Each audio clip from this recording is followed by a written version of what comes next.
At Christmas, my brother got the keys to a $1.2 million mansion. I got a $5 gift card. The room erupted in laughter, like it was some kind of joke.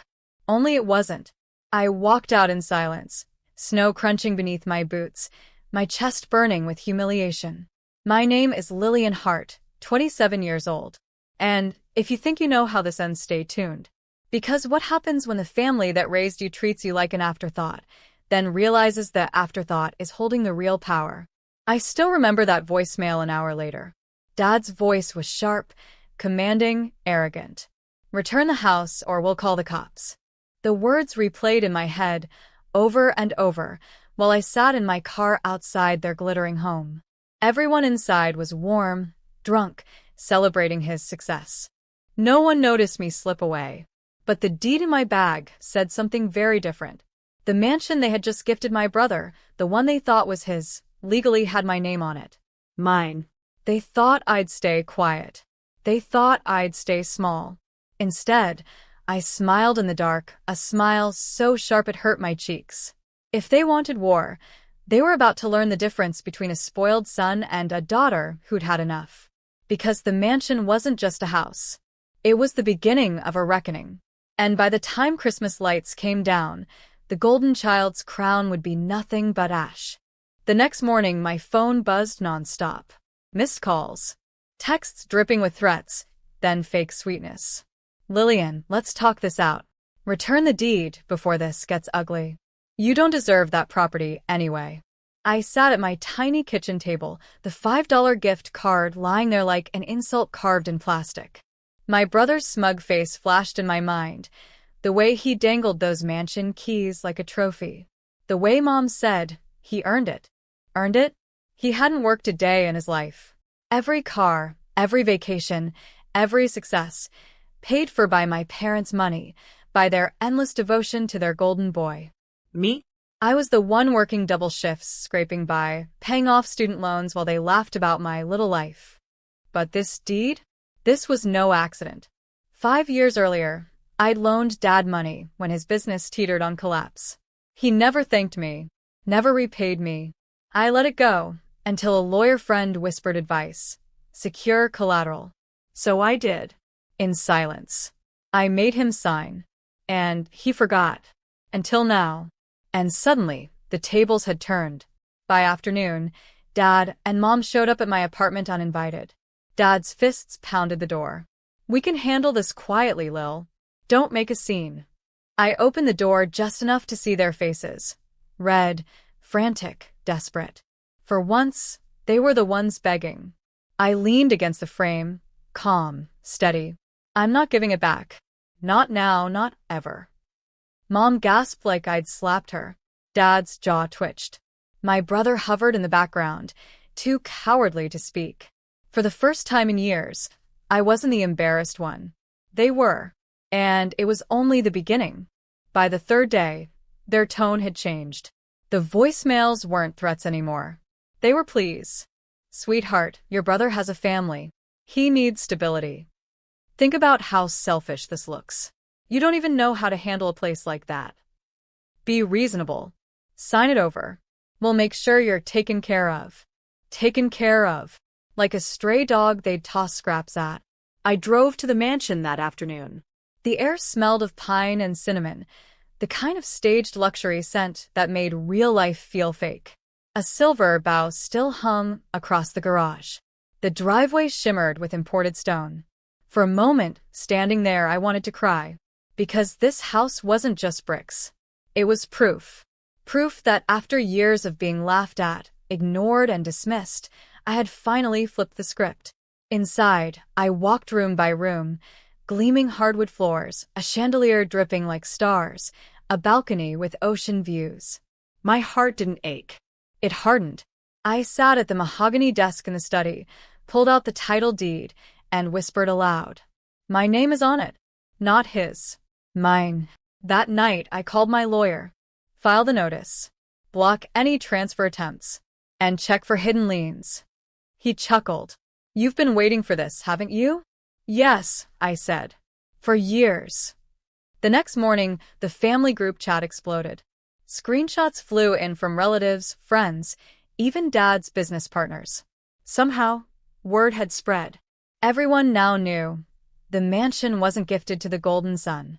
It was legally mine. The silence that followed from my parents was deafening.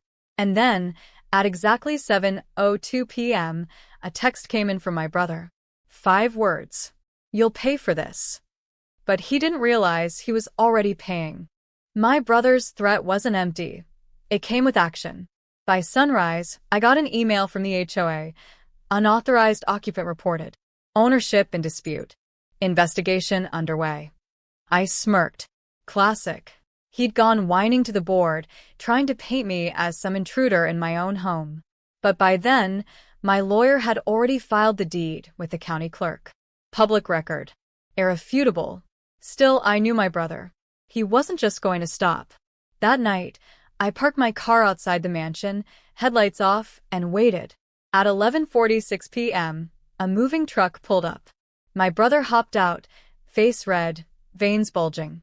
Behind him, Mom and Dad, arms crossed, looking smug. They really thought they could storm the place.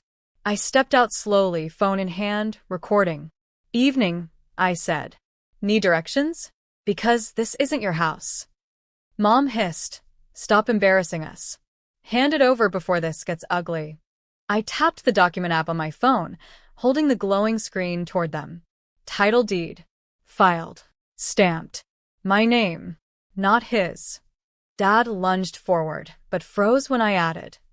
And this conversation? Already uploading to the cloud. Their faces dropped. Rage mixed with panic. They weren't used to being cornered. My brother kicked the moving truck tire, cursing under his breath, then spat. "You don't deserve it. You've always been nothing." I smiled. Funny. Nothing usually doesn't own a $1.2 million mansion. For a moment, the silence was thick enough to choke on. Then Mom snapped, "Fine. Enjoy your precious house. But don't come crawling back when you're alone." They left in a storm of headlights and dust. But I knew it wasn't over. Because less than an hour later, an unknown number called. A deep voice said, "We need to talk. About your brother's debt." The voice on the phone was sharp, heavy with menace. "Your brother owes us $200,000. And guess whose address is now on record for collateral?" My stomach tightened, but I didn't flinch. "That's his problem, not mine." The man chuckled darkly. "See, that's where you're wrong. Family always pays." Click. The line went dead.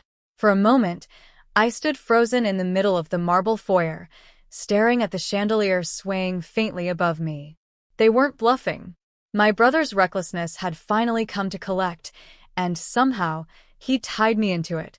I checked the county records again. Sure enough, tucked inside the deed file was a lien attempt, dated weeks earlier, under my name.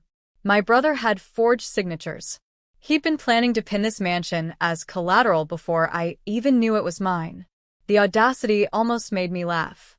Almost. Instead, I called my lawyer. Freeze everything.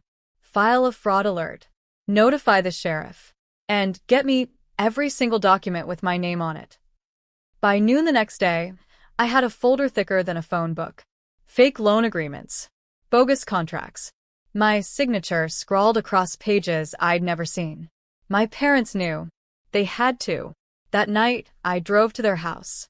My brother's BMW sat crooked in the driveway, music blasting from inside. I rang the bell. Mom answered, eyes narrowed. "You look tired," she said. "Keeping up with your new life already?"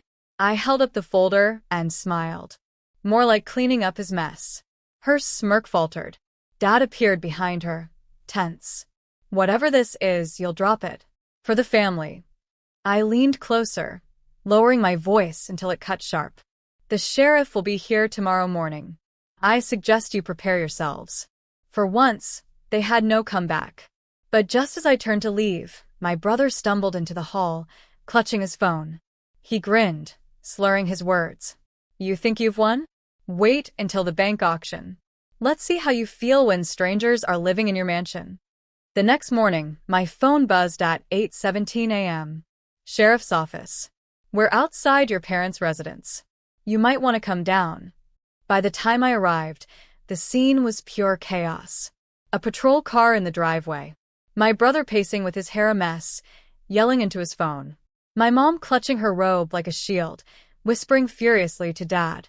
And Dad, arms crossed, glaring at me as though I had betrayed them. The deputy held up the folder of forged documents. Signatures don't match. This is a felony. My brother snapped. She planted those. She's obsessed with ruining me. I didn't bother arguing. I simply handed over a USB drive with the time-stamped copies I'd pulled from the county's digital portal. Every document, every date, every forged mark, backed up and undeniable. The deputy nodded. We'll escalate this. Ma'am, you're clear. Sir, you'll need to come with us for questioning.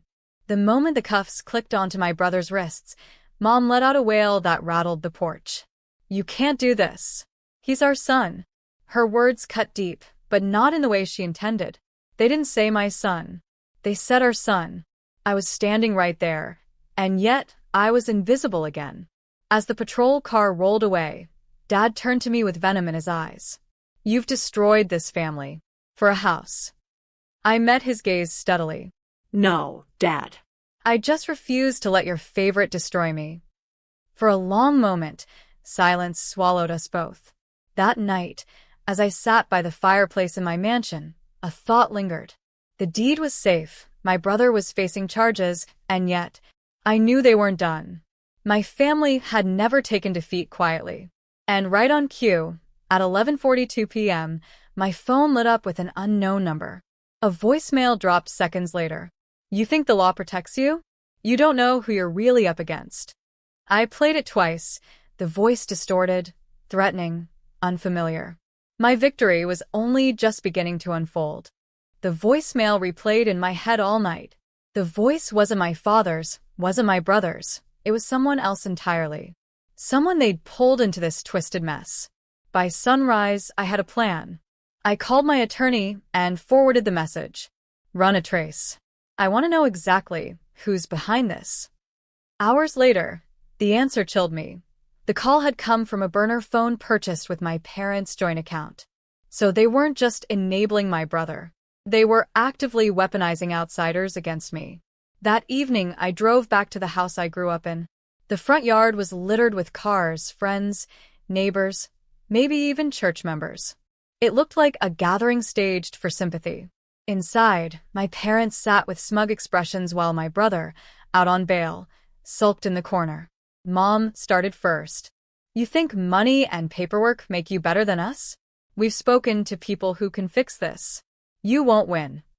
I let the silence stretch, then slid a manila envelope onto the coffee table. Inside, printed bank records showing the burner purchase, cash withdrawals tied to Dad's signature, and emails they thought I'd never see. Mom's smile faltered. Dad's face turned red. My brother muttered something under his breath, but I raised a hand. No. You don't get to speak. I leaned forward, voice calm, but sharp as glass. You forged documents. You laundered through my accounts. You bought threats with your own money. Every move you've made ties back to you. And tomorrow morning, your friends will read about it on the front page. Not my doing, just the truth coming to light. The room cracked with silence. Even their closest allies shifted uncomfortably, realizing they were sitting beside criminals, not victims. My father tried to bluster. You wouldn't dare. But I cut him off. It's already in motion. Reporters have copies. Bank officials, too. And the sheriff? He'll be here again soon. Except this time, it won't be just my brother answering questions.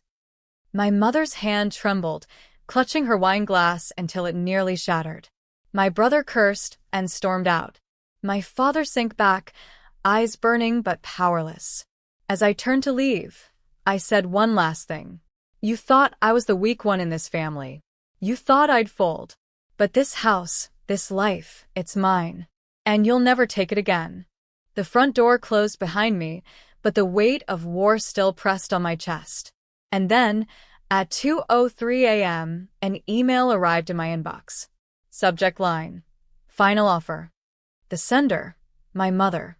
The subject line glowed on my screen. Final offer. For a moment, my hands hovered above the keyboard, my heart pounding. I clicked. Inside was a single line from my mother. Let's talk privately. We can make this right. No apologies. No remorse. Just negotiation like my dignity had a price tag. I didn't reply. Instead, I forwarded the email to my lawyer, CCNG the bank investigator, and the local reporter already circling the story. Then I closed my laptop and let silence be my answer. By noon, the fallout began. Headlines screamed about financial fraud, forged deeds, and family betrayal. Neighbors whispered. Friends vanished. My brother lost his job, his car repossessed, and every ounce of his golden boy shine. My parents' accounts froze, their circle of influence collapsing overnight. And me? I stood on the balcony of the mansion, the one they said wasn't mine, watching the ocean waves crash against the cliffs. For the first time, I felt something I hadn't in years. Peace. When Dad called, begging, I let it ring. When Mom left voicemails, sobbing about families sticking together, I deleted them all. When my brother showed up at the gates, demanding I fix it, the guards escorted him off the property without a word from me. I had spent years begging for scraps of love, for recognition, for fairness. But I wasn't begging anymore. I wasn't their embarrassment, their scapegoat, or their backup plan. I was free, and as the Christmas lights twinkled faintly on the eaves of my home, I whispered the only gift they had ever truly given me, the strength to cut them out, once and for all.